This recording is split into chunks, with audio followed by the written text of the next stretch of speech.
Hi, I'm Ann Phelim. And I'm Phelim here. You nearly hesitated slightly there in your own name, Phelim. That's not a great sign. No. It's week 59, that's 1 year and 1 month, and 3 weeks since the 2 weeks to flatten the curve lockdown. And in this week's podcast, we have another extract from Hunter Biden's memoir, which we're reading so you don't have to. We also have a wonderful interview with Katie Hopkins, which we'll bring you later. Yes. And we're going to look at COVID journalism. COVID journalism, well, basically COVID. Journalism and science are among the worst fatalities of this pandemic. We compare the numbers in Florida, Texas and California because experts, scientists and journalists are not. And we will also tell you what is actually going on in India, which you probably, definitely haven't heard. And we look at the death of LA builder, designer, philanthropist Eli Broad, and basically telling Conservatives don't give money to liberal causes or to liberal events or to anything big liberal or lefty because they hate you and they will denigrate you after your no good deed. Your good deeds will go severely punished. Severely punished. Yeah, that's right. Yeah. And Manhattan Transfer. I like that film. That's very good film. I with my life. By the way, the young people... Manhattan Transfer, that's a band. Maggie, that's a band from the 70s. I was going to say, the young people wouldn't have heard of Manhattan Transfer. Film, what's Manhattan... Well, that's a teaser then. Yes, we don't... Manhattan Transfer, we don't think so. Why you should be worried about a so-called justice movement coming out of South LA. Okay. And I'm going to talk a little bit about the Hollywood Foreign Press Association, but not very much. The Golden Globes, basically. Yes, and we have a review of Moonstruck because, as you probably... Yes, Olympia. Yes, because Olympia Dukakis died, as you probably knew, in just last week. And we thought we would watch the film that made her very famous. She won an Oscar for, and we watched it, and we will bring you that review later. And we have a twist on an old recipe, because we've done a recipe for crumble in the past, but I now have discovered a very good way of doing a gluten-free crumble, because someone, Magda, does do this whole gluten-free thing. And actually, normally I associate gluten-free with yucky, but actually there's nothing yucky about this gluten-free crumble. And in fact, I would way prefer it actually to traditional crumble. So we're going to bring you that recipe later on. But we're going to start today with an extract from the Hunter Biden book. And I think the reason that I'm bringing attention to this particular piece is to remind people, first of all, that Joe Biden was the Vice President of the United States from January 2009 to January 2017. His son, Hunter Biden, was on the board of Burisma between 2014 and 2019 and what was for Burisma? 5 years. It's an energy company in the Ukraine. During a time, by the way, when his father, the Vice President of the United States, was actually had responsibility for all things Ukraine, right? So here's what was going on at that time. At that time that this Hunter Biden was on the board of Burisma. Here's some descriptions of his own behavior.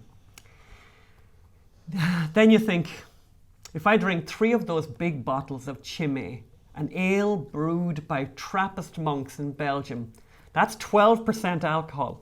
I'll get a better buzz for about the same amount of liquid. But that's a lot of liquid. I want to ask, you think that would be organic then, the Chimay? That's a lot of fluid to put down, and you still don't really like beer, no matter what kind of monk brews it. Why not just pick up a half pint of vodka? A few shots would give you a lot more bang for your buck. Actually, a pint would make even more sense. And if you're me, Hunter, you take it a step further. Why not a bottle? And there you are, drinking a bottle of Smirnoff Red every night while sitting in your garage with 2 coats on because it's so damn cold, watching Game of Thrones and Battlestar Galactica or whatever else you can stream on your laptop, making sure before nodding off that you stash the bottle where it won't be found. The next day you don't get up for work, you sleep in until 9, everybody wants to know what's wrong, and if you're like me, you act put out. What do you mean, what's wrong? Everything's fine. When you do show up for work, you don't go to the meeting that you're already late for. Feeling bad about that, you head to the bar. Ad infinitum. Here's another description from the same time. From the very same time. When he was on the board of Burisma. While he was on the board of Burisma. How much was he getting as a board member? $83,000 a month. Flat While rate. still fairly new to the round-the-clock use of crack, still learning crack cocaine, and still learning how to be a functional abuser at that enhanced scale of addiction, still learning how to excuse myself in the middle of meetings every 20 or 30 minutes to light up in the men's room. That's light up a crack pipe, for those of you who don't know. I knew I needed to do something before it spun out of control. And another little quote as well. I was used to this. It happened all the time. I was the guy by the pool who got up. This is when he was living at the Chateau Marmont, also during the time that he was working apparently for Burisma for $83,000 a month. I was the guy by the pool who got up every 10 minutes to duck into the bathroom and smoke crack.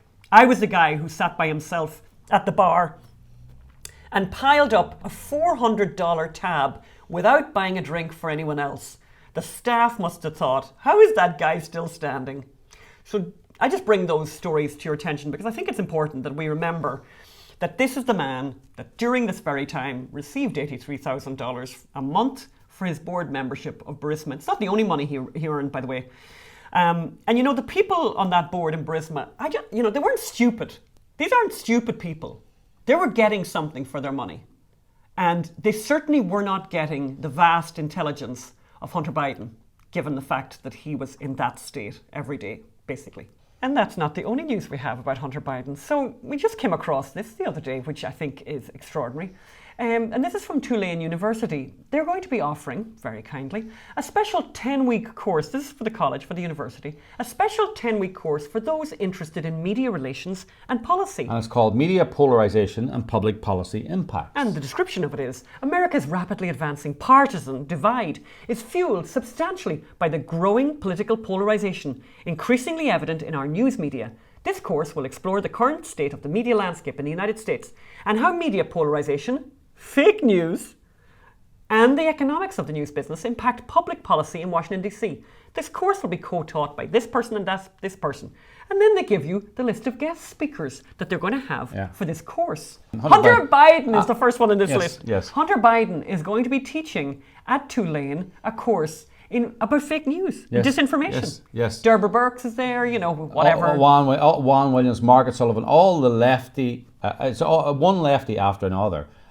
They've got a couple of left conservative people who are pretending to be conservative. The most conservative there is Bret Stephens. Yes. All the rest of them are fake conservatives. But even everyone else on that list is kind of whatever, right? But Hunter Biden is being asked to teach a course on misinformation and fake news. Yes. Now, so of course, the journalists who are supposed to sniff out these stories are now rushing to his rescue. And AP have said Hunter Biden, the headline, is not teaching a course at Tulane University. What? I just read it. They're claiming it is fake news. And the AP's assessment, false. The private university in New Orleans has not hired Hunter Biden. Right? Let me read it. Has not hired Hunter Biden. The president's son will appear virtually as a one-time unpaid guest speaker for a course on media polarization. What? Right? What's the difference? I don't understand that. They're saying that it's a false story. So they're actually using the words guest speaker, right? So to confuse people. So we have been to hundreds of universities speaking. Mm-hmm. We're guest speakers. We're invited. That's a guest speaker role. You're invited by an outside organisation, and you're in a room normally after university hours, etc. And you speak, and it's nothing to do with the university. This is him being invited into the classroom. Yes. This makes him not a guest speaker. This makes him a lecturer. This makes him part of the educational infrastructure. Yes. So AP, you're wrong. Hunter Biden is teaching at Tulane University because he's coming in to the classroom as a guest speaker with the imprimatur of the university. Yeah. So it's amazing. It's amazing. There's fake journalism about Hunter Biden going to Tulane to teach a course on fake journalism. You really can't make this stuff up. Unbelievable. So now we should do something a little bit... I saw him there, actually. I want to apologise for that little interruption there. Magda sat on Top Cat. Not intentionally. I feel a bit mean because I saw Top Cat on the chair and didn't tell Magda, and she just... Listen... You should have seen we have to get some entertainment, right? Yes. Wherever you can find it. There's a pandemic on out there, apparently. Yes. Talking of entertainment, I think we're going to go over now to an interview we did just earlier before we came on. Yes, with the great and only, one and only, Katie Hopkins and my fellow countryman, because I was born in the UK, Miss Katie Hopkins. Here's an interview we did earlier. Let's go over it now and hear that. So now we're so happy to be joined by our dear friend, Katie Hopkins. The last time we had Katie Hopkins It was August 2019, and she was here, and we fed her in the backyard. Katie is a newspaper columnist, a TV presenter. She's been in an awful lot of things, including she was probably the most famous UK apprentice contestant. And she was also a reservist and went on through the officer training program at Sandhurst. But I really love what Wikipedia call her. Wikipedia call her a far-right political commentator. Far right. You know the way they always call people far left commentators? She's a far right commentator. Anyway, she's our friend and she's fabulous. And she is joining us. You know, I'm really, really well. I'm super excited by everything I'm about and amongst. I love not only just being here in Florida, not at all that, because it's true in Colorado, it's true in California, it's true everywhere I go. What has happened from the most hysterical reaction to a possible medical situation ever is that people have never been more free. And that sounds arse about face, but the truth of it is many people are locked down, many people are scared to death, many people will never come out again, many people have had their lives destroyed. But if you were on the verge of joining the freedom movement, if you were on the edge of wondering whether life could be better if you just took back control for yourself, if you were even thinking that maybe that side looked quite fun, you've come over.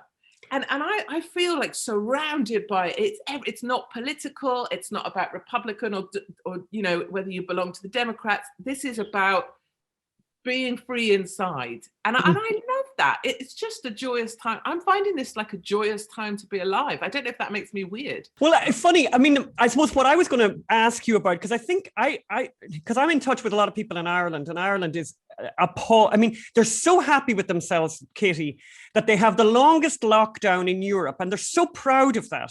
And the way the authorities in Ireland are speaking to people there, speaking to them like they're 12, like they're 4-year-olds, and have to be kept indoors and nailed down and have to explain all their behavior. What was the can you just tell us what was the lockdown like in the UK? Yes, and I'm conscious of that as well, because I am not a faithful representative of the UK in this sort of elevated, overexcitable version of me. Yes. And I remember the me that came out of the UK, you know, a few months back. And that was a fairly beaten me, because it is, our lockdown there in the UK is the most draconian lockdown I think I've ever seen. We are not allowed to go more than 7 miles from our home address. This sounds like I'm making this stuff up. This is legitimately law in the UK. You're not allowed more than 7 miles from your home address. You're not allowed to go in a car with another individual. It is illegal to leave the country in the UK. There are billboards up, big posters saying it is illegal to go on holiday in the UK. People are still not allowed indoors to have a meal or to go out. And more than that, of course, the sort of exactly what you're saying about the Irish, the pervasiveness of the moral high ground being occupied by those who have removed themselves from the face of civilized society. There's a piousness attached to being the most locked down, yes, the most awfully treated, the most, you know, if you could crawl along the ground in spikes and flag yourselves with a cat o' nine tails at the same time. That's what the British people are doing to symbolize that their love for the socialized healthcare services is real and true. Well, I mean, one of the things that I think has been, to me, really frightening is actually, funny enough, is how complicit people have been, how compliant they've been, actually compliant. Yeah. You know, I would have thought in Ireland, and you know, even to make a kind of a joke of it, like you'd think that pubs being closed for over a year, you would think that would have caused a revolution. But whatever's happened to Ireland, it didn't cause a revolution, and people have taken it.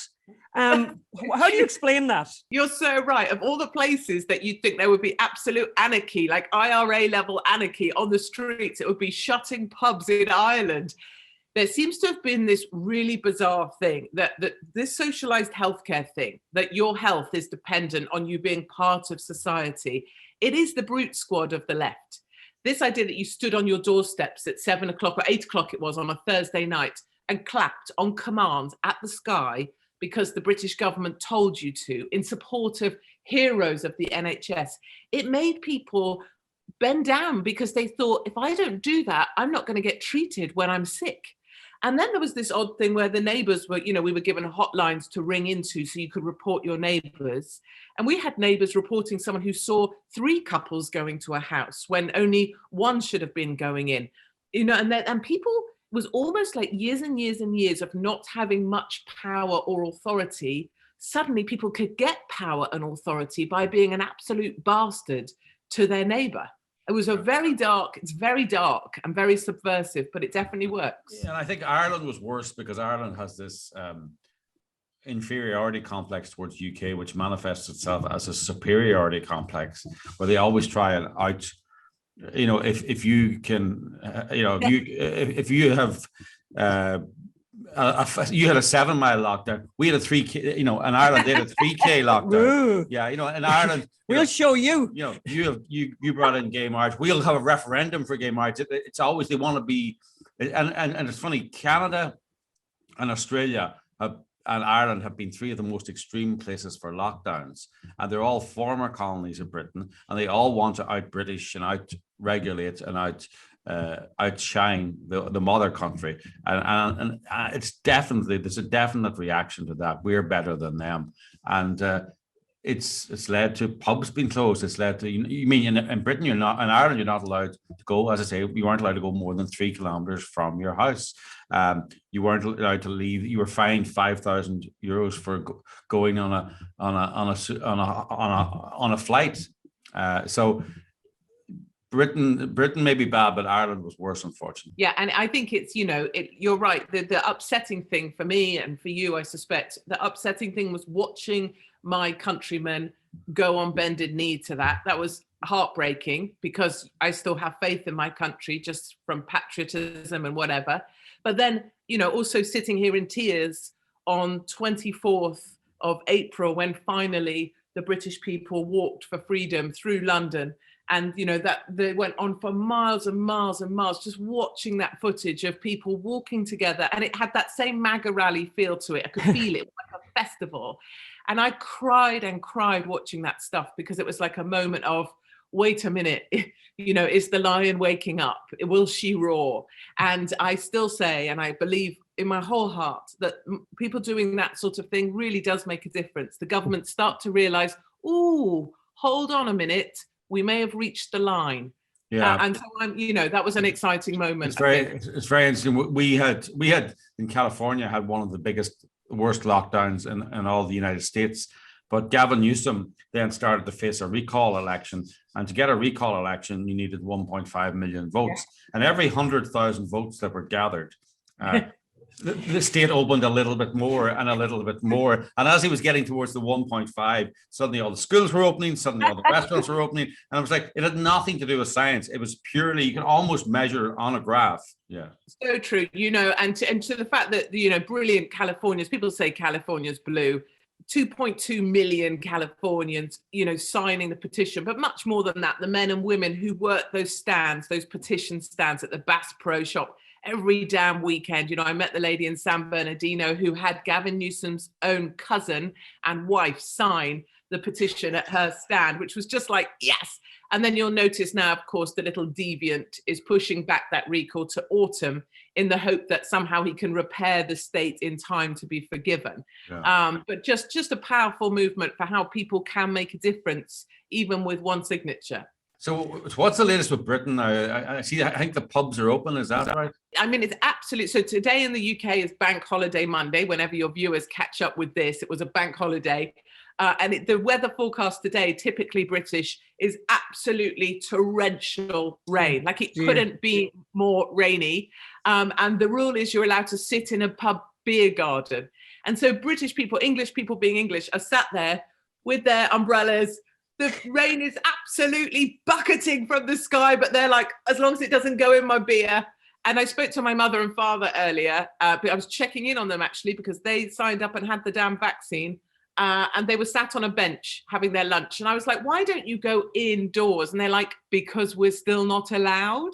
So yeah, bank holiday, absolutely bucketing down with rain, but British people stoically sitting in the gardens. Project Fear is still going on. I mean, we're going to talk about it later in the program about the India situation. I mean, it's I mean, the figures are appalling, and the media's treatment of this is appalling. I mean, India is has one of the lowest death rates on the planet per head of population, but the media is refusing to report that. Not right? It's shocking. It's shocking. And you know what? We're heading into the Indian election cycle, so surprise, surprise, suddenly the news couldn't be worse. B, funeral pyres. Western culture doesn't really understand them. Yes. There's a perception of famine, plague, biblical levels of death. They've always used funeral pyres, not excusing the death rate, but also India, because of its beautiful system of life where people protect and preserve their bodies, has one of the oldest populations on the planet too. So, but yes, as you say, misreporting everywhere. And it's very strange that this has come right at time of the elections. There's been an incredible story in the UK, which we'd love you to explain to us. So Boris Johnson, who is the Prime Minister of the UK, has been embroiled in something called John Lewis Gate. Could you tell us what John, just to the uninitiated, what is a John Lewis? And just to be clear, Boris Johnson is not involved in some kind of scandal with the former civil rights leader, John Lewis. It's a different John Lewis. Oh, very good. Well, we're going to hear what's a John Lewis then. What is a John Lewis and what's a John Lewis Gate? Who are these John Lewis people? Yeah, what was so charming is that on Twitter, on both sides of the pond, John Lewis was trending, but for completely different reasons. But those were so different, it was kind of perverse. So let me give you the British John Lewis that you guys will know. John Lewis is the aspiration. If you it's a large store that sells everything, but only everything that's beautiful. And if you make it in middle class life, like if you're a working class chick like me, but one day you get to have your wedding list at John Lewis, you have made it. You probably own your own home or would like to. You probably have a job or would like to, and you probably have some good looking kids and show them around. That's John Lewis.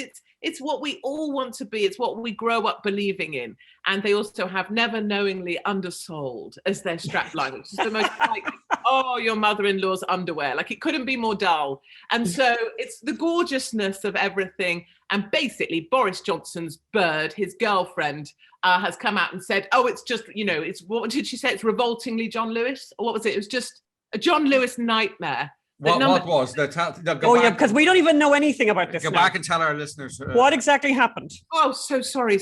I'm rushing ahead. So John Lewis is the aspiration. I was married, my first wedding, which lasted less than a year. My marriage lasted less than a year. That wedding list was John Lewis. See what I'm saying? Oh, lovely. Cursed marriage. Boris Johnson. So Boris Johnson moves in with has his girlfriend move in with him, the latest squeeze. Let's remember, audience. I think he might have married her. No? No? Detail. Come on. He's married everything in London, darling, at least twice. Okay. He doesn't know how many children he's got. We don't know how many Boris, right? He can't call, like, we had that really posh guy call one of his children Septus, right? Because it was his 7th child. Boris Johnson can't do that because he doesn't know how many he's damn well got. God. Anyway, number 10 and 11 Downing Street, Boris's girlfriend, let's call her wife then, said that it's designed because it was done by the former Prime Minister. It's a John Lewis nightmare. God, no. And she wasn't saying it needs to be John Lewis. She's saying John Lewis is naff. Isn't that right? Oh, she's saying it's John Lewis. And what is John Lewis? She was basically, it was her let them eat cake moment. Mm-hmm. This stuff is so awfully, beige and conventional. I can't possibly have it. And then her and Bojo went to Tory donors to get them to pay for her literally gold-plated wallpaper. Oh God, the gold-plated wallpaper. Right. It gets you every time that, it's everybody's undoing that. I just think when you started talking about that, that she was basically looking around and saying this place is too John Lewis. Do you know what it made me think of? It made me think of, you remember when Oscar Wilde was dying in Paris in some really rough joint in Paris, having drank himself to oblivion. He looks at the wallpaper and it's like, one of us has to go. So she kind of was one of those moments where she just thought, I can't, it's too much beige, as you say. And she needed her blingy wallpaper. For the purposes of our listenership, and me, by the way, who the hell is this girl anyway? Who is she? I mean, The girlfriend. Is she Lord and Lady Muck, or who is she? Or is she? Oh no, she's vaguely left of centre. She's an activist from before, particularly around climate. And then, of course, our favourite. Actually, no, they're the biggest snobs on the planet. On the planet, and then on the planet. But when Boris used to go round to her flat for a bit of, her apartment for a bit of "How's your father?" One night, afternoon tea. There we are, exactly that. Under COVID, is that allowed? Who knows? But they were having a massive row. Oh yeah, full on row, and a neighbour taped it because she was living amongst lefties. It was brilliant. Yeah. So that's the tabloid. That row was over him spilling red wine on our sofa, wasn't it? Yes. And where did that sofa come from? We would now ask. No, you know what? That's what everyone is asking. Actually, it sort of puts the fight into context, because if somebody spilled red wine on our sofa, I wouldn't care, because we bought our sofa third hand of a Dutch journalist. We did, yes, literally. And the Dutch don't give away anything for free, but let me tell you. So they're like the Scottish, apparently. Moving on. Yes. However, obviously, the girlfriend, she bought her sofa from not John Lewis. John, yeah.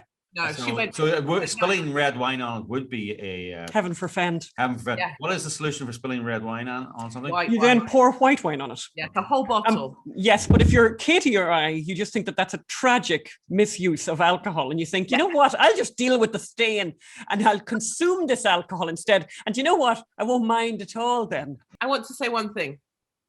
I want to say, not only do I think you two are brilliant, and you don't give yourself enough credit, and therefore I'm asking people to, you, woman, are really, really funny. We did a stand-up night in the Lux in LA. No one stopped talking about you ever since, and you were hilarious. And I want to make, you can tell everybody where to go, or you can put the link in, or you can tell people how to see it. But I want people to know, I know people know you're funny, but genuinely, you lift a room. And I think both of you are really special for that. And I just wanted to make that point said. Thank you. Love you. Thank you. Love you. We'll have her on again. Yes. Oh, yeah. Yes. Oh, listen, we'll definitely have her on again. So, that just let people know. We'll put the link up on the screen now. That's Ann and Katie's stand-up comedy night. Organised by the American Freedom Alliance. And talking about comedy, by the way, since the last time you were here, Katie, we have a new neighbour here in Venice. Hunter Biden has moved into the Venice canals into a just $25,000 a month home with his wife, who he married 6 days after meeting her, as you do. And yes, do you have any thoughts on Hunter Biden and what's been going on with him? I have to say, I would love to go drinking with Hunter Biden.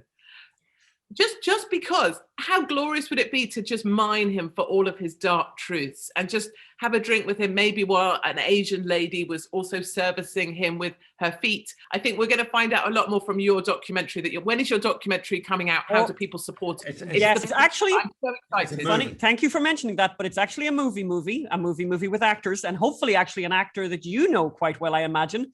Lawrence Fox is probably going to play Hunter Biden. Lawrence Fox is he's going to need to bulk up a bit, actually, though. He's too skinny. No. He's going to need to bulk. No, he is, because Hunter's kind of, but if you did need somebody else to go undercover and try and do naughty things to Hunter, I'm definitely your woman. I'm just throwing that out there. We walked on Venice Beach yesterday on a Sunday evening, and it's like the third circle of hell, right? And Hunter literally lives, you could throw a crack pipe from his house to the beach, right? And if you were, the question I said to Phelim yesterday was, if you were to, trawl the whole of this planet and find the location that would be the worst place for someone with addiction issues, here is actually that place. So true. I was on Venice Beach quite recently, and I tried to save this poor drunken, drugged woman half naked from the sort of shower area where she had been slain. She was lying there in the water, and then everyone else was like, no, don't bother, woman, leave her to die. So Venice Beach is pretty special. It smells pretty special too. Wow. Yeah, no, it's appalling.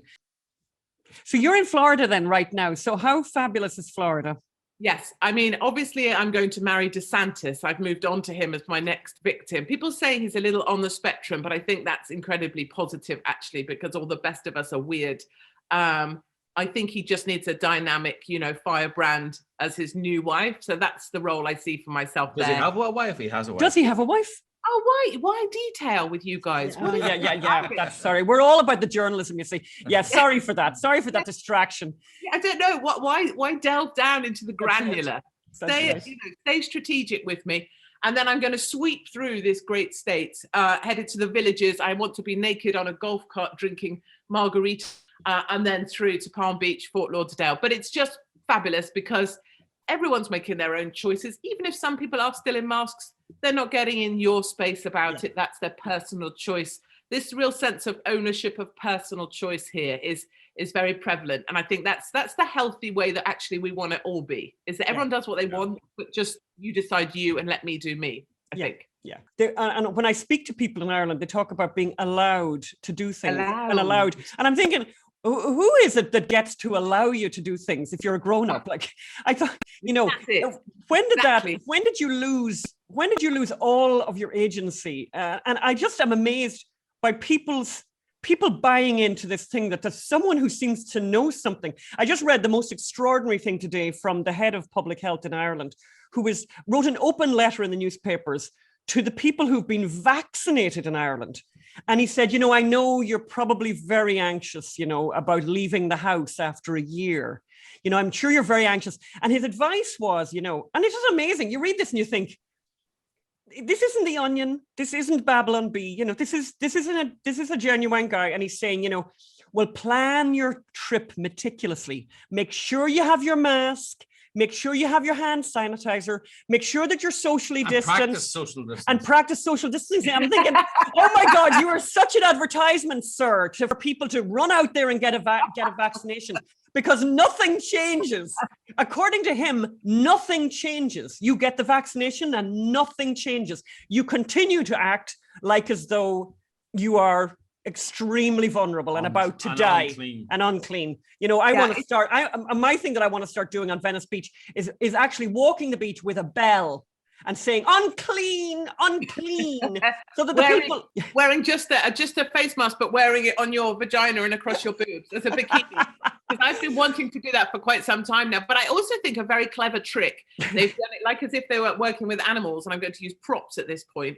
So if this is someone normal here who lives their normal life, what they do is they get past the point of imposing all these rules and make the rules something really shiny and interesting. So let's just take it, the country system where you're going to be allowed to travel to. Oh, look, it's the traffic light system. Oh, look, there's colors on it and look how it sparkles. And before you know it, instead of questioning the damn rule and the idiot making it up, people are talking about the sparkly thing. Oh, let's talk about traffic lights. Do you think Spain will be red or green? And we need to get people back to questioning who was it that was giving them permission and why are they asking? Because the time for asking permission, as Florida has shown, is over. And the time for waiting to be told an answer is through. Yeah, on that note, I think we will stop. Thank you so much, Katie. This is so great. We really appreciate your time, and we look forward to seeing you again soon. Yes, you will. And everybody watching, listening, go to Hunter Biden. How do people go? HunterBiden.com? Go to mysonhunter.com. Mysonhunter.com. We're crowdfunding. mysonhunter.com. Yes, we're crowdfunding, and we're nearly at $700,000, so we're getting there. In fact, by the time you see this, you probably will be over 700. Yes, I hope so. Yes, I'm proud of you guys. Thank you so much, Katie. Thanks. Thank you. See you later. Bye-bye. Bye-bye. Bye-bye. A lot of energy there. A lot of energy. And she was a real hit at the comedy night. And I'd love if you could do more of those. Actually, Maybe we will. Maybe that'll happen. Maybe watch this space. So, we didn't actually. By the way, when we talk about Hunter Biden, of course, we didn't talk about our movie, mysonhunter.com. Yes, just because we are spending a lot of time talking about Hunter, and as Katie says, go to mysonhunter.com. But this story needs to be told. This is the reason we're focusing for so much on Hunter is not to make fun of his addictions or anything like that. It is to show that the media suppressed this story. This is a story that should have been told. This is a story of influence peddling. This is a story of corruption. If you want to get it told, go to mysonhunter.com. And do give what you can. And we're a 501c3. All of donations are tax deductible. So in COVID news, which I mean, that's almost like an oxymoron, actually, right? Isn't that the word? Isn't it an oxymoron? It doesn't even make sense. Reporting on COVID by the mainstream media is pure propaganda. All politics, no science, doom, porn, and lies. It'd be a joke if the consequences of the incuriosity of scientists and journalists wasn't so deadly. So here's a perfect example. Take a look at this chart comparing deaths per capita. So this is California, Florida, and Texas. And what's extraordinary about this is just looking at the numbers of people who've died per capita, by the way. No other way of measuring matters. It has to be per capita. And it's very weird. And it's not weird. We know why they do this, why journalists won't do this. It must be per capita. When you look at the per capita deaths in Florida, Texas, and California, what's very weird is those states, Florida and Texas, which had very loose or no lockdown, compared to California that had a very severe and very, very long lockdown. Well, I think, you could say California, apart from Hawaii, had the most severe lockdown of any state in the union. Most severe and longest lockdown. So has that saved many lives in California then? No, and actually if you look at this chart, and people, by the way, who are listening on audio, really go to the Facebook page. We're going to put this on the Facebook page. We're going to put this everywhere, this chart. But it's kind of extraordinary. You look, there are more people have died per capita in California during this time than in those places where the lockdown didn't really happen or was very, very much more punctuated. And it's like, or abbreviated. And what? No one curious about? Is anyone curious at all about that? Is anyone curious about that? I have a question. Any decent journalist should be asking that question. And by the way, we're not, as I say, we're not scientists. So we're not scientists. We're just asking questions. We're just asking questions, but we actually would like scientists to answer those questions. We'd like the scientists to ask the questions. We'd also like journalists to ask scientists these questions. But also, by the way, while we're not experts, Phelim, we're also not stupid. And that chart, you don't have to be a rocket scientist to realize that the mitigation efforts in California made no difference. Because look at Texas, look at Florida. And then let's try another one. Let's try another moment in this awful story, in this awful pandemic of misinformation and propaganda. It's extraordinary. So just look at this. So I took this information from Johns Hopkins website. So Johns Hopkins, you would think, right? Center of excellence, right? Yes. Right? Center of excellence. Certainly. So have a look at this. So for those people again who are listening, this is Ireland, the confirmed cases in Ireland and the confirmed deaths in Ireland. So the population of the Republic of Ireland is 5 million, just slightly less than 5 million. That graphic's up. Can I just say that's a very weird map of Ireland with a large chunk missing out of it. It's a little bit of my heart is beating now. They've ripped Northern Ireland, the illegal and illegitimate statelet of Northern Ireland, out of the map. Anyway, back to COVID. So 5 million people, the population of the Republic of Ireland is 5 million. According to Johns Hopkins, 250,000 cases have been confirmed. So 250,000 people got COVID in the Republic of Ireland. And the deaths are just shy of 5,000. So I was looking around the Johns Hopkins site and I found another country that has just less than that. Less people died in this other country. And I swear to you, I want you to just think for a minute, wherever you are, in your car, if you're sitting at home, what country in the world has less deaths from COVID than Ireland, according to Johns Hopkins? And that country is the most populated country on the planet Earth. That is China. China has less people that died, according to Johns Hopkins. And if you look at the graphic, I'm putting it up here right now, there is no asterisk. Do you see that, Phelim? Yeah. They don't warn you. Not only did China have less deaths, China also had less confirmed cases. A lot less. Only 100,000 people in the whole of China. And just to remind everyone, Ireland has a population, I know I sound like I'm repeating myself, but I really ought to. Ireland has a population of 5 million. China has a population of 1.4 billion. Did we see this story on the front page of the Irish Times or the New York Times or anywhere? Have we seen this story anywhere?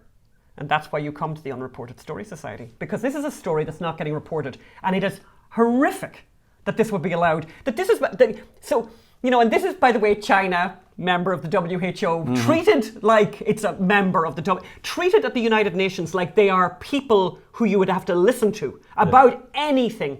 And by the way, we don't have to go back very far in history to know that the Chinese are famous for lying about the population and the illnesses among its own population. We know that they did this before with SARS. Yes. They did this before, but this time, of course, they're telling the truth. And Johns Hopkins are just going to report their deaths like it's nothing. So just to remember, the most populated country on the planet Earth has less COVID deaths, according to the Johns Hopkins, who are the experts, less deaths than Ireland.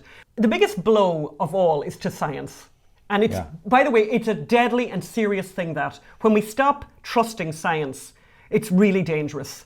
And who would trust Johns Hopkins, who have this on their website? But let's go and look at one other media story that I think is extraordinary right now. No one of you could possibly be unaware of the fact that India is the center of everything awful to do with COVID right now. Let's look at the headlines. Look at this first headline. Here, and for those of you listening, here's the headline. India's second COVID wave is completely out of control. New York Times. Complacency and lack of preparation by the government pushed the country into an unprecedented crisis. Another one from the New York Times.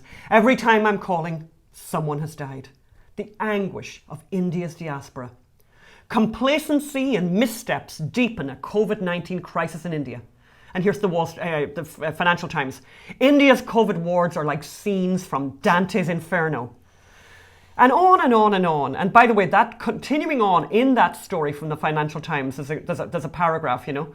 India has emerged as the epicenter of the global pandemic. The epicenter of the global, remember that line. It's the epicenter, apparently, of the global pandemic. A country brought to its knees by a tiny virus, barely 100 nanometers in diameter.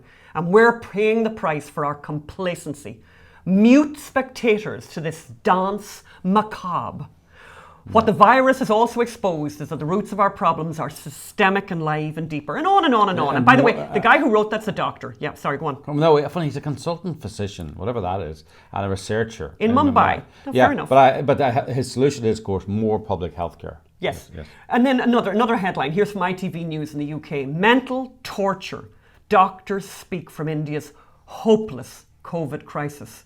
So, you know, and then here's another one. And by the way, this, I delight at this one, by the way. This is from Johns Hopkins themselves, have their own news site. And here's a headline from Johns Hopkins site called Hub. As COVID crisis unfolds in India, Johns Hopkins rushes to help, because they're that kind of heroic type of people. And just going into that Hub story from Johns Hopkins, India has recorded 7 consecutive days with more than 300,000 new COVID infections. Heaven forfend. A figure that is larger than in any other country at any point in the pandemic, and which, experts say, surely underestimates the true spread of the illness. Just to stop for 1 millisecond there, and to remind everyone that the second most populous country on the planet Earth is India, with a population of 1.39 billion. So, second largest population, 4 times, by the way, 4 times the size of the United States. I mean, 1.4 billion people, that is an enormous... It's enormous. It's enormous. Like, I mean, US is enormous, 4 times the size of the US. So the idea, the fact that it has now, like, by the way, not bad, a year and a half later, it has figures, COVID-19 infections bigger than any other country. Well, actually, why wasn't it? Why didn't it at least fit? But also, are they bigger than any other country? And this is the question. This is the whole reason I'm doing this. Are they bigger than any other country? And the answer is no. Yeah. No. Because again, this is really horrible, and it's enough to drive people completely into lunacy and forever distrust experts. It's per capita is how you measure numbers Yes. in population. Per capita, that's how you work out if it's bad or whatever. So let's look at India. Let's look at the India, let's look at the numbers. So confirmed cases, 19 million. Deaths, 218,000. A big headline figure. A very big headline figure. But then let's have a look here. Again from Johns Hopkins. We're going to the center for our data here. Look at this chart. Here's a chart comparing per capita deaths per million of the population between the UK and India. It's unbelievable. It is unbelievable. So the UK is writing reports about how terrible things in India are, and that's the graph. And that's the graph. Those are the and facts. for those people who are obviously not, who are listening in the car or whatever, the UK has, let's put it this way, an incredibly significantly higher death rate per million of the population than India. Extremely different. And it's just extraordinary. And then let's put it into more context. And by the way, for anyone who wants to really read more about this, I would highly recommend an article by Joe Nash in Left Lockdown Skeptics, which is a kind of a socialist site. It's a socialist anti-lockdown news and analysis site. And a breakaway site from Lockdown Skeptics. From our friend Toby Young. But Toby Young actually recommended this particular article by Joe Nash. I mean, that graph, the graph is just... The graph that we're going to show right now. So this is again taken from Joe Nash's article. It's devastating to journalism, devastating to science. So the chart, for those people listening again, this chart compares Belgium, Italy, the United Kingdom, Peru, Sweden, Germany and India in terms of deaths normalized by population. As in other words... In context. As they say, in context, deaths per million. And honestly, it is really worth your while going online and looking up this chart, looking at this chart. It is extraordinary. So the worst country in the world for deaths during this pandemic, according to the numbers that are reported, by the way, let's be really honest about that, because obviously we haven't heard from China, and only Johns Hopkins are idiotic enough to believe what China reported. Literally, those experts at Johns Hopkins are the only people who have, actually that's not true at all. Actually, everyone's believing, because everyone believes what Johns Hopkins says. Yeah.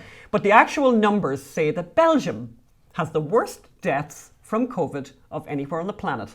Basically, the worst. Look at it there. Look how high it is. Underneath that is Italy. Well, that's so Italy's below that. Yeah, there's other countries in between. And these are just major countries. And then the United Kingdom. I think the United Kingdom is quite high. It's quite high, yeah. And Peru's quite high. Sweden is somewhere in the lower down. Germany, then you go down, but they're right right at the bottom, right at the bottom, literally hardly making a blip on this chart. What did you say? India is 100 and what in terms of. Actually, that's a good point. In terms of deaths per million, if you were doing the top 10, India is not in the top 10. India is not in the top 20. India is not in the top 30 or 40 or 50 or 60 or 70 or 80 or 90 or even 100. In fact, if you are looking at deaths per million, India is 114. And yet, the headlines would make you think something rather different. So this is the state of journalism today. This is the world we're living in. This is the crazy world we're living in. Yeah. So, as I said, Joe Nash has this great article. And firstly, this is part of the article. Firstly, the media are presenting cases and deaths in whole numbers rather than per capita, that sound horrendous until you convert them to percentages of India's huge population of 1.4 billion. The current daily death rate in India of 2,600 is equivalent to 126 deaths per day in the UK, which is way below our peak and closer to what we are experiencing now.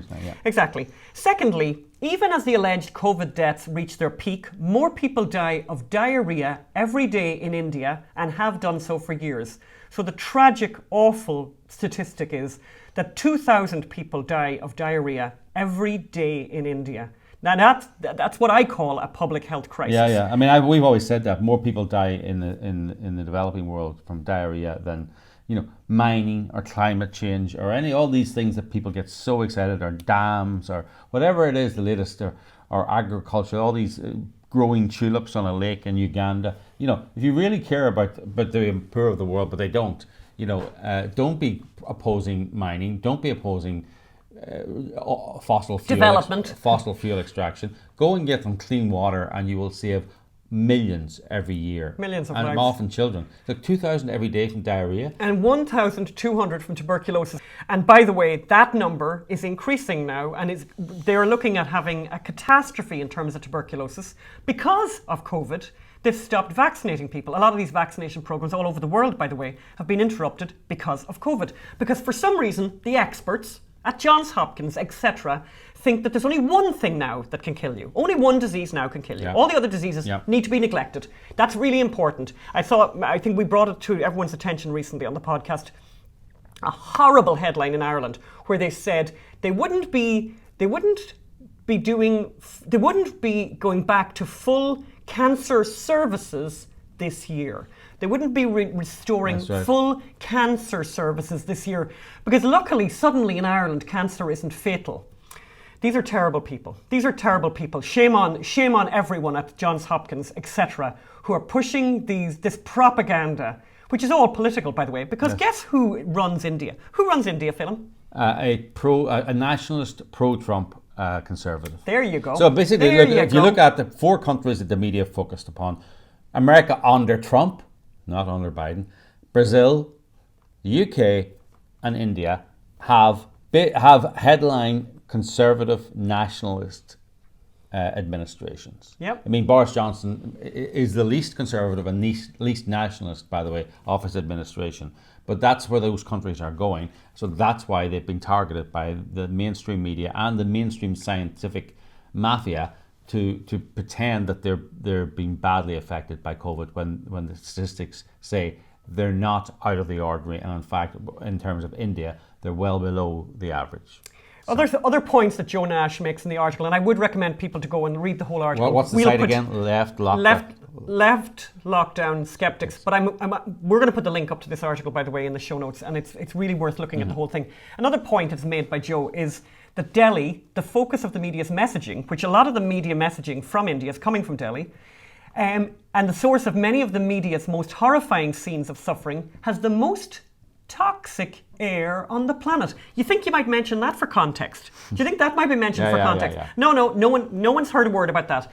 Another point made by Joe is respiratory diseases, including COPD, TB, and respiratory tract infections like bronchitis leading to pneumonia, are always among the top 10 killers in India. As I said, tuberculosis kills 450,000 people a year in India. Yeah. Just really, really horrible. And, as I said, the death of journalism, the death of science during this pandemic is among the worst fatalities. I would recommend people look at the raw numbers, look at the data. We're all being asked all the time to listen to experts. The experts are despicable liars and peddlers of panic porn and doom scrolling. That's all they want you to do. And the New York Times is appalling. CNN, all of these outlets are just terrible. Yeah. And this story about India, no context. They don't tell you anything else. It doesn't matter. So it doesn't really matter that people die in India in huge numbers of very curable, very easily fixed things. No, let's just forget about that. Let's just focus on this one thing that makes the Prime Minister of India look bad. Yeah. Moving on, Phelim, tell us something nice. Oh no, this isn't nice. This is not nice. No, this is terrible. And this is just look. There's a lot of people listening to this show. Thank you. Thank you. And thank you for all your nice comments. And you may be thinking about donating money to the opera, to the theatre, to the arts, to art galleries. You may even think of setting up your own art gallery and leaving a donation. Don't bother because the left hate you, and they don't care that you have more art in your little finger than they will ever have. They don't care that you've funded the lives of more arts and created great architecture. They don't care. We saw that when David Koch died in New York, and despite giving hundreds of millions to the Lincoln Center and the opera and all of that, he was a villain. So we have Eli Broad here in LA who has died, a businessman and philanthropist, and patron has died. And just to give you an example, Uber patron, just to give you an example of the coverage of him. This is from Caroline A. Miranda, who's a columnist from the LA Times. Wonder why she uses the A, by the way, because are there other Carolina Mirandas? Maybe, perhaps. Maybe. So this is the opening line, right? It seems unlikely Eli Broad has given, I would say, maybe billions at this stage. Oh, yeah. He basically made sure that the Disney Hall downtown. By the way, he revitalized downtown LA. It will be, him and a couple of other developers made sure that downtown LA was rescued from this ghost town full of homeless to a pretty vibrant, revitalized. But also downtown. a huge art scene down there. Art scene, massive. Basically, this is what this man is responsible Yes. for. He actually, that's right, there's now an arts district. There's a whole arts district, Yeah. So, this is the opening line. It seems unlikely that a home builder whose big claim to fame is carpeting the Southwest with cookie cutter tract houses will become one of LA's most important architectural patrons. Why? I say. By the way, Caroline A. Miranda, those cookie cutter tract houses, would that not be what you might call affordable housing? Yeah. That's how you make affordable housing. You build houses that are all the same, that are really cheap to build and that people want to live in. But no... She'd prefer them homeless, I suppose. She, Is that what you prefer there, Caroline? You don't you don't like affordable housing for people, Then the next line. But, Los Angeles is the kind of city where the most beautiful road in town is named for a water engineer. What a horrible thing to say. So perhaps it shouldn't be entirely surprising. And she's talking about Mulholland Drive, which we used to live off, by the way. And it is a stunning road. And by the way, Caroline A. Miranda, columnist for the LA Times, there is nothing more important in LA than water. Without water, there is no LA. And LA. believe me, it was a war. If Mulholland had not existed, there would be no LA. You would not be sitting in your perch as a columnist for the Los Angeles Times, Caroline A. Miranda. Mulholland, there should be a statue of him above the Hollywood sign. There would be no Hollywood if it wasn't for Mr. Mulholland, who's from our old parish back home as well, by the way. Oh, really? From Northern Ireland. Imagine that. Yes, of course, all these Northern Ireland Protestants came over here and built America. Built And they were all engineers. So, anyway, let's get on to what By she the way, says. can I just say, easily known that there were Protestants from Northern Ireland rather than Catholics from the South, because they would never have built anything. That's right, not that we've been in the pub all the time. Yeah, but it goes without saying. Continue. They've made great songs and a few We're good at the jokes. old singing and Yes, a bit of sad poetry. That's right. Move on. But sad poetry doesn't bring you water. No, right? massive engineering So projects. Eli Broad, and this is Eli Broad, who died Friday at the age of 87, was a relentless shaper of the LA landscape as a developer, insurance magnate, political patron, and by the way, political patron for Republicans, and that's what she didn't like as well, art collector and power broker. Eli Broad commissioned, every major architect on the planet to do major jobs, and he commissioned and worked with Richard Mayer, Renzo Piano. I may not be pronouncing these correctly. Architecture is not my forte. Diller, I do appreciate it. Diller, Scofido, and Renfro, and most famously Frank Gehry, or perhaps infamously, because of Broad's relationship with Gehry was fractious. Right? What do you hear this for? What do you hear this for a fractious relationship? In the late 1980s, Broad asked Gehry to design a house for him in Brentwood. Gehry accepted the commission on the basis that Broad would not set limits nor impose a budget. Fair enough. Off you go. Fair enough. Well, no, he agreed to it, Phelim. So don't cry after you've made a contract. With No. somebody. I'm not. I'm saying Gehry found. Gehry was very lucky. Beautiful. It's an amazing. Oh, no, Imagine it's that. a beautiful Imagine gift. that. However, I have something to say about All that. right. Within 2 years, Broad had grown impatient with the slow pace. Grown impatient with a slow pace. In other words, there was still a big hole. There wasn't even a hole in there. It was just the thing had not. Gehry had taken 2 years to not design a house for him and build a house for him. 2 years, by the way. 2 years. Yeah, not it's 6 Brentwood. months. It's Brentwood. I'm actually speechless. It's not. There's a site there. Design and build a house. He hadn't done that. So Broad took Gehry's working drawings and had the film of Langdon Wilson build out the design. Gehry disowned the house and promised never to set foot in it. I just want to tell Miss Miranda, look, one thing, I actually think it was a mistake to offer unlimited budget and unlimited time. I know what you're going to say. Orson Welles, it's attributed to him, this Yes. saying, I don't know if it's actually him, the absence of limitations is the enemy of art. Yep. If you tell someone you've got unlimited time, unlimited budget, They just won't do anything. it'll never finish also, and it'll be a dog's dinner, as opposed to, you say, same with movies. If you say you've got an hour and a half and a $10 million budget, you won't spend 6 months blowing up a bridge. You'll build a model and blow it up in an afternoon, and move on and create art, maybe, hopefully. And then, but anyway, Miss Miranda goes on then to talk about how they clashed again. Now, this is not I'm not sure who's the villain in this piece, but later in the 1990s, the two came to a head once again. This is Geary and Eli Broad. Yes. When construction on Geary's Walt Disney Concert Hall stalled in the 1990s, Broad helped take charge of the $135 million fundraising campaign. He also tried to speed things along by taking the job of creating working drawings from Geary's firm and giving the job to another studio. No small gesture, so Geary threatened to walk, and Diane Disney Miller, a key member of the Disney clan, backed him up. Broad backed down, and eventually he and Geary made amends. But Broad backed down, but I tell you, Geary pretty quickly built the Walt Disney Hall. And by the way, he wouldn't have been able to build the hall if it hadn't been for Broad coming in with the money and the fundraising heft. So, again, I'm not really seeing Broad as the villain that Miss Miranda is trying to paint him. Now, they made up and they both agreed that they both did well. And even Miss Miranda is forced to admit, in the case of Disney Hall, the story ended well.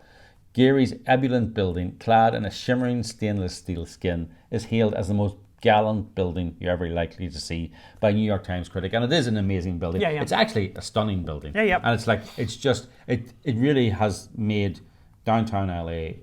It's wonderful, and it's a must see. And it's a must see, must visit. And tourists go down there now, and we've been there, and it's revitalized that whole area, and it's just going to have effects for generations to come.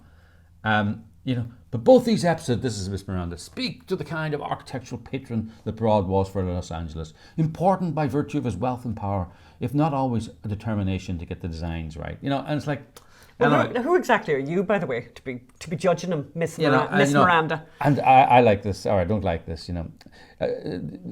Former Times architect critic, I love this Christopher bit. Hawthorne noticed in a critique that if the collected buildings of Broad have any common thread, it is disappointment. Broad has collaborated with some of the most talented firms in the world, to be sure, but he's overseen some of their least impressive work. Don't give money to these people. Honestly, this is what you'll get. And by the way, if Broad gave money to these people, and if they came up with their least impressive work, that's their problem, not his. That's right. He wasn't the architect. And by the way, I don't know how many of other things you're going to look at here, but I mean, he gave money. Like, he was incredibly generous, this man. He gave money to the charter school system, huge amounts of money to charter schools here. And all they have to say in the LA Times about that is that he was trying to dilute the power of parents and unions. And I'm thinking, you know what? No, they don't care at all about the parents' power. Yeah. But he did dilute the power of the unions, of the school unions. And given this pandemic, if that hasn't indicated to everyone the destruction and the malevolence, by the way, of teachers' unions in the United States, I don't know what needs to happen, because the behavior of teachers' unions has been despicable. We've done it here many times in the podcast, talking about Philadelphia, what happened in Philadelphia, where they were given all this huge amount of money, and the teachers won't go back. The union said, don't go back, even with all that money. Where in Fairfax County, one of the richest counties in America, they're going back, I think, part-time now, almost over a whole year later. And teachers in Fairfax County did not phone. And we know this for a fact. When children failed every last subject, bar one, in the case of a child we know, nobody from the school ever phoned the parents of that child. This is who these teachers and teachers' unions are. So we learned an awful lot about them. But Broad came in, and actually, gave an enormous amount of money to the charter school system, and did fabulous things. Was really, really generous for the arts, for education, for Los Angeles. Totally transformed the landscape here in a good way. And as you say, Downtown LA would have been a complete no man's land. Yeah, if it wasn't just Broad. I mean, there were all the people who built apartments down there, that's right. and really That's right. revitalized the area. But funny, Broad came in with the. All the people came in with the apartments. He came in with the architecture. Yeah. The Disney Hall. The Broad Museum, the most recent edition. That's not downtown. That's here actually.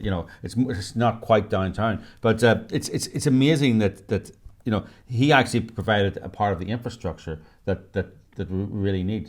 It just shows you, Miss Miranda, columnist for the LA Times. It seems a good deal of this mixed architectural legacy is due to the fact that Broad collected architecture the way he collected art, through the accumulation of names that could be used to burnish reputation. Oh God! But not necessarily for the thrill of an aesthetic quest. Like what? Yeah. Like what? So if he hadn't hired top architects, they'd be criticising him for that. Yeah. And then when they did hire top architects, they accused him of accumulation of names that could be used to burnish reputation. But then the next line, one architect once described long conversations with him about the price of light fixtures. Yeah, why not? Even why not? So this is the problem, right, with Frank Gehry. He but most places have a budget except for that one. So if you have a budget, right, you have a decision to make. You can spend $1 million on this. Let's say you got $10 million.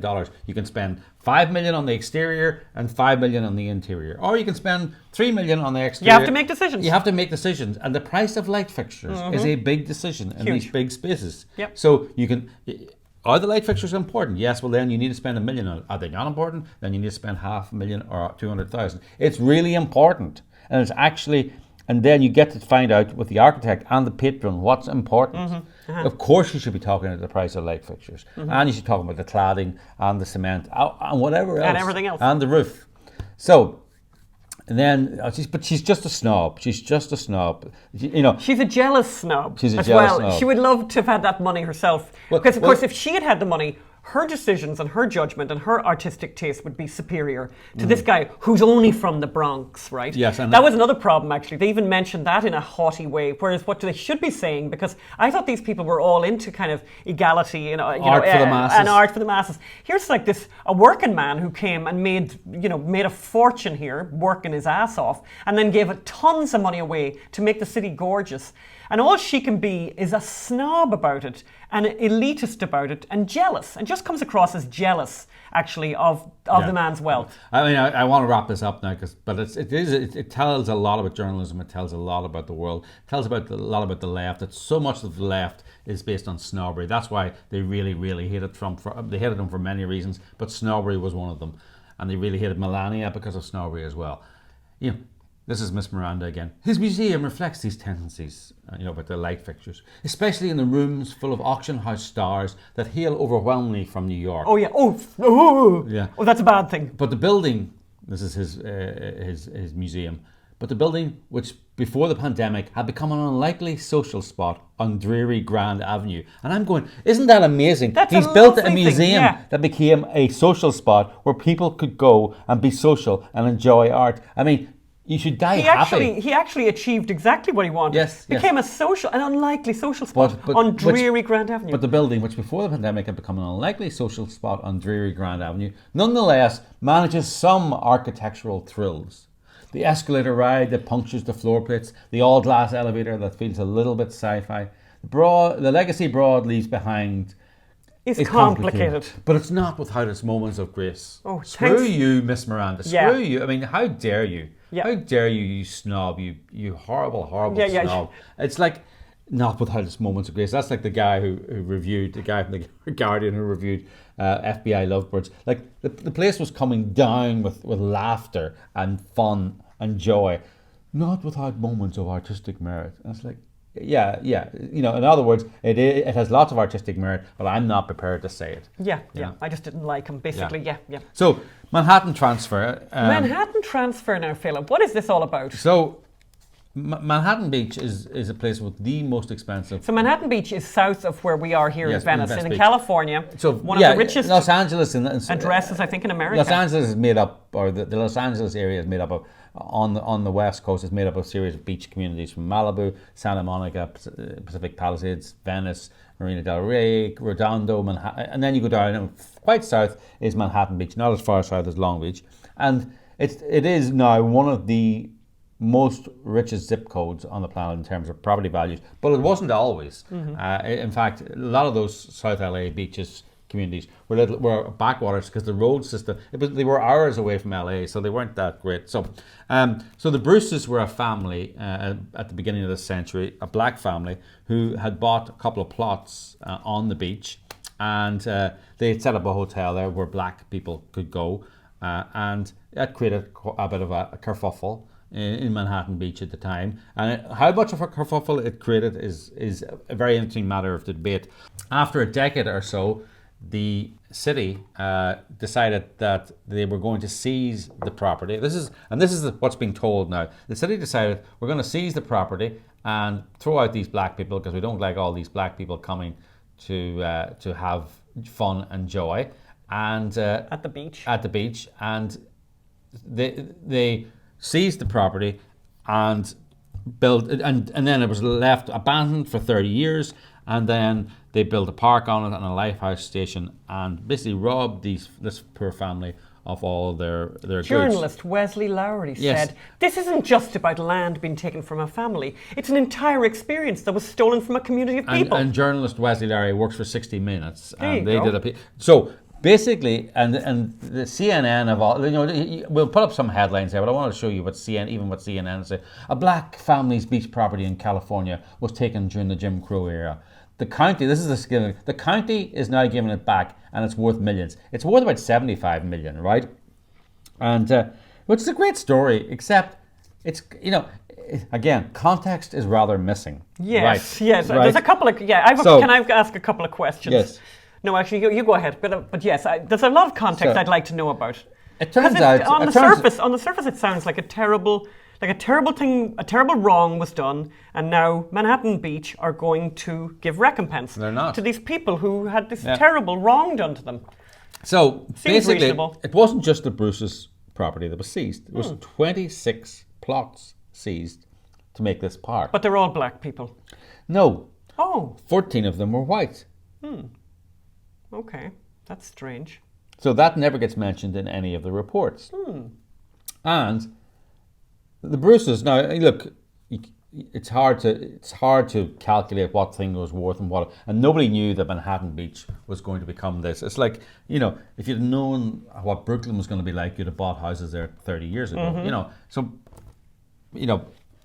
at the time when the city was going to seize the property, the Bruces actually took them to court and asked for a lot of money, and they got $14,000, right? And in fact, what year was this? That was in 1929.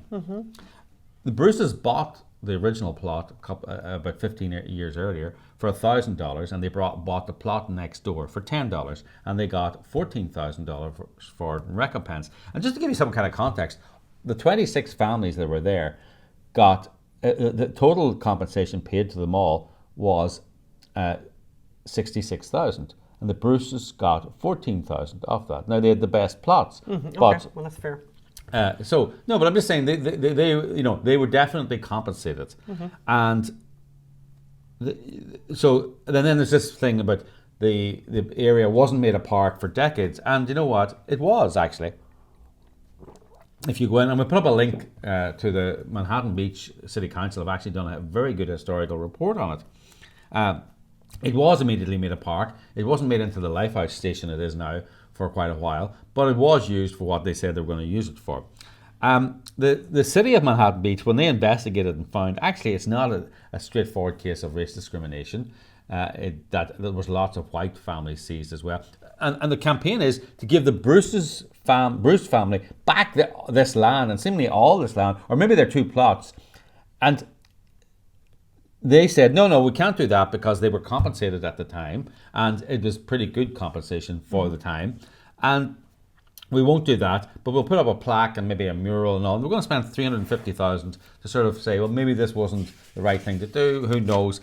But, of course, the LA County supervisors, which 60 Minutes and CNN are all focusing on, Janice Hahn and all these social justice warriors from LA are now going in and saying, we need to change the law and we need to be able to give the state park back to the Bruce family, the descendants, obviously. But of course, you can't do that, right?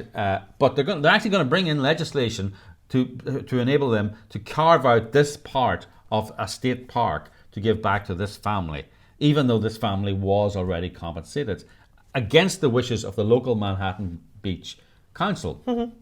So that is really where we are, and it's one thing I would say is this is part of this whole social justice, and we'll put up actually the documents of the documents to show all the families that got compensated at the time, and the original documents. Oh, I see this. This is very interesting, actually. There they are. Yeah, there's the interesting, with the different lot sizes and exactly how much people got, exactly. Yeah, very interesting. Actually, there's a bunch of families who got 21,000 with lots of blocks. I mean, it's very... It's just 14,000. 14,000. So the thing is, there was an article in the Wall Street Journal the other day saying that they're now claiming that freeways are racists because they go through poor areas and take the land from the poor areas.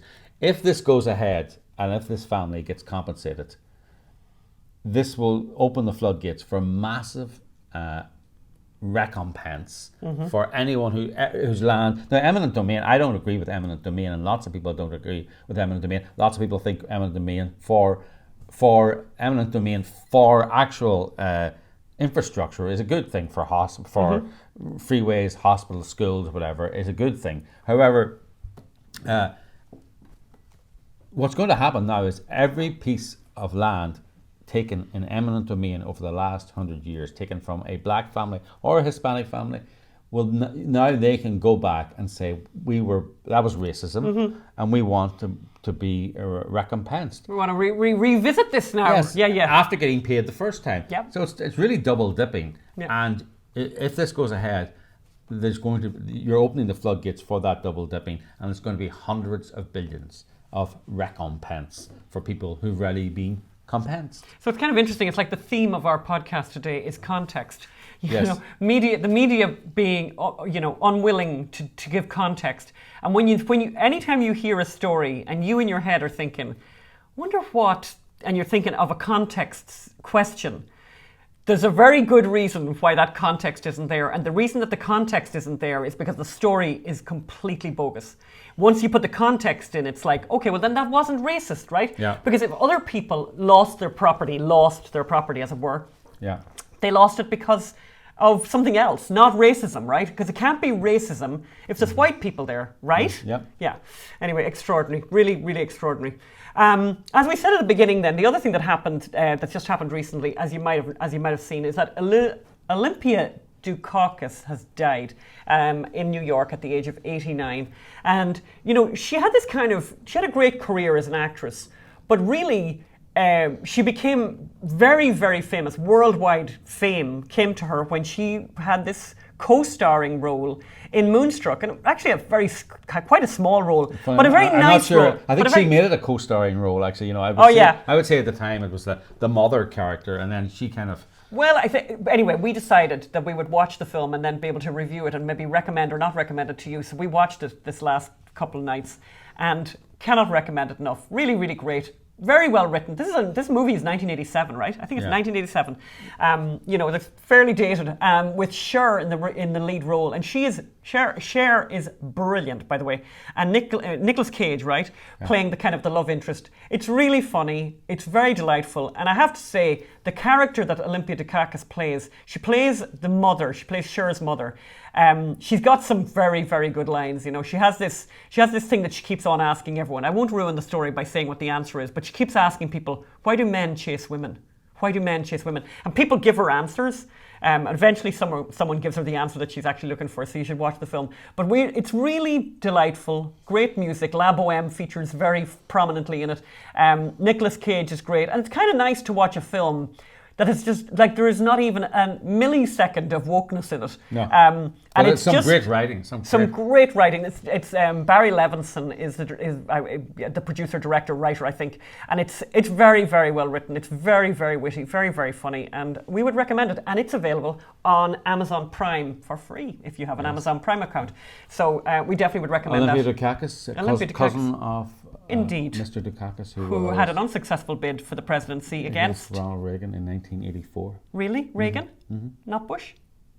Listen, Michael Dukakis may have run against Bush in... but his heart was against Reagan. That's no, right. So in fact, yes. Thank you, no problem. You're forgiven, Phelim.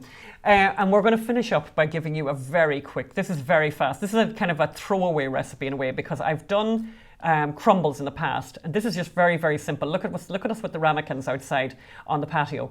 So basically this is a gluten-free crumble, and we made this at the weekend as well for some folk, including Magda, who's a bit of a gluten-free one. And I have to say she was very keen now on the old gluten-free crumble. Any berries you have, and by the way, this is a great thing to do. I'm a really big believer in this. If you've got berries and you can't use them all, and you're thinking that they're going to start looking a bit funny and sad, just throw them into a Ziploc bag and put them in the freezer, because you're going to find a use for them again another day. So for the crumble, I think this is a very clever little simple way of doing this. There's a lot of nuts in this crumble, and the way to do the nuts is put them into a Ziploc bag. And here I'm using almonds, walnuts, and candied pecans, which are kind of the secret ingredient here. Put them into a bag and then just beat them with something heavy. Look at me beating them. Beat them with something heavy till they all get nice and small. And then join that with the almond flour and little small cubes of butter, and keep the butter cold until you need it. Mix it all together, yum, yum, yum, yum, and then put it on top of those ramekins. Fill the bottom of the ramekin with some berry, whatever berry you have that's in the freezer. And I'm going to put in a few little slices of banana, which is kind of a more natural way to introduce sweetness to this than putting in too much sugar.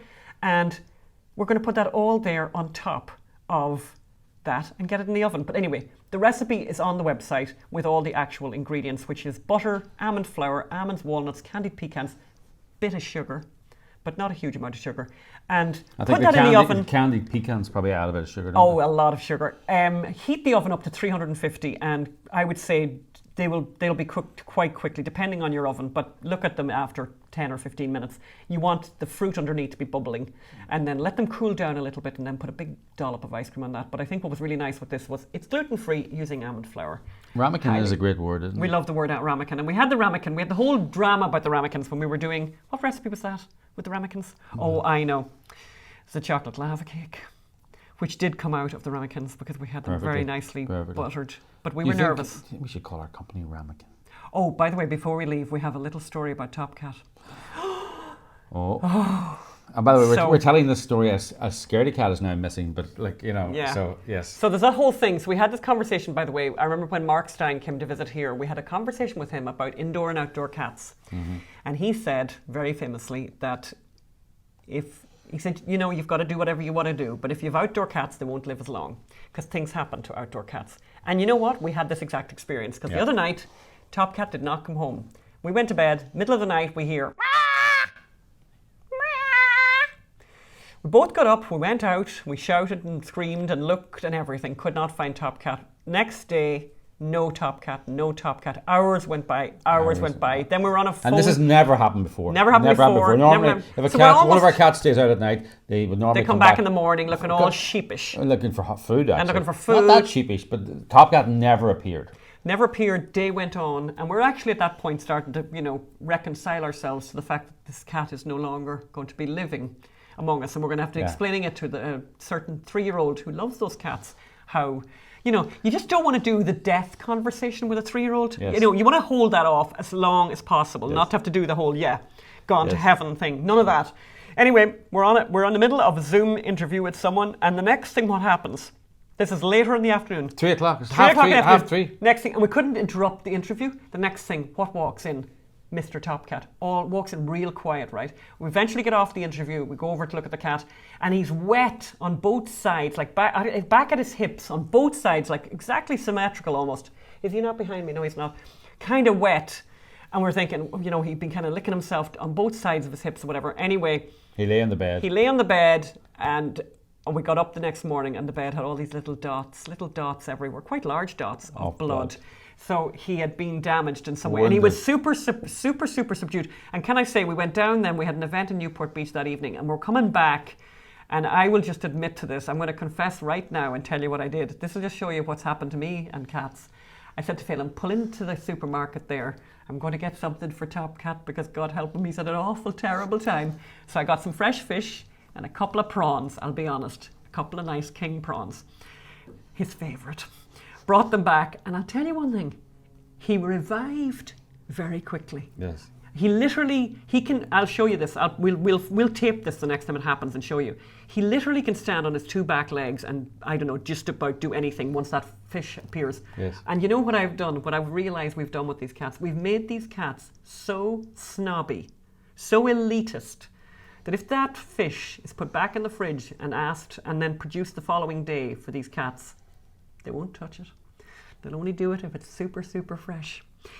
Yeah. Okay. Can I just ask everyone, please, give what you can to Hunter Biden, the Hunter Biden movie at mysonhunter.com. Can I just tell people, we think it was another cat that attacked Top Cat. But we're not Could sure. have been a raccoon, could have been a bird of prey. Hopefully, I don't think it was a coyote. There was one coyote in this area, but it seems to have disappeared now.